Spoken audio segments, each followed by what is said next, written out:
È l'unica strada che ci collega alla nostra abitazione, per cui noi siamo costretti a fare avanti e indietro attraverso quella strada piena di buche. Il cartello indica una velocità massima di 30 km/h, ma per percorrere i 450 metri di via Mazzocco è necessaria forse un'andatura ancora più moderata per evitare danni ai mezzi se ci si sposta in auto, perché, dicono i residenti, in bicicletta è impossibile muoversi. Bicicletta o macchina è veramente un problema. Per gli anziani più ancora, per tutti comunque rischi danni alle vetture. Sono tutte quelle che ho misurato circa 13-15 cm l'una di profondità. Un quarto d'ora ci vuole, minimo, per andare piano perché sennò si rompe tutte le macchine.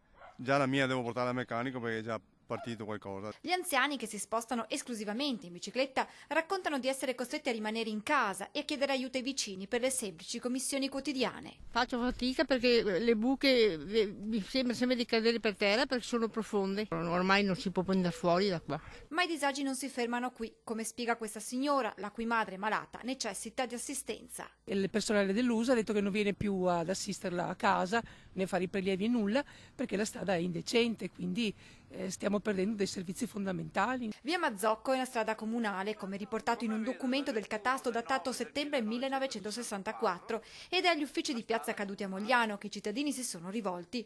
In una mail del luglio 2016 il comune assicura che la strada verrà asfaltata in primavera, ma nel frattempo i residenti chiedono interventi tampone. Anticipare o andare avanti almeno con ancora quei tappabuche che ogni tanto con gli interventi che facevano già da adesso a maggio sicuramente è una situazione che non possiamo sostenere.